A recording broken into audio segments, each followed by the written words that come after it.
Baadhi ya wazazi katika eneo bunge la Nambale, kaunti ya Busia, wamelaumiwa kwa kukosa kuwapa wanao mahitaji ya kimsingi, hali inaathiri pakubwa masomo yao na hata kuwafanya kujiingiza katika mienendo potovu.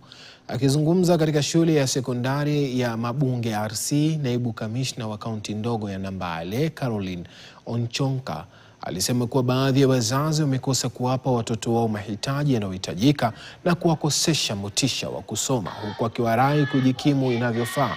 Wazazi wa kiume pia wamelaumiwa kwa kuacha wazazi wa kike majukumu mengi, akiwataka wote kushirikiana ili kuwapa watoto wao malezi mema.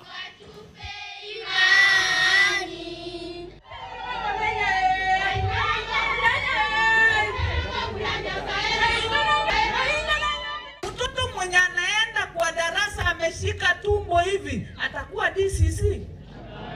Mtoto mwenye anaenda anafukuswa leo, kesho kutwa atakuwa mtu hapo? Sasa hiyo ndio barabara nilikuwa nakuambia, lazima utoe mchango wako kama mzazi. Hakikisha mtoto yako ako na mahitaji zote. Hakikisha umesaidia watoto wako.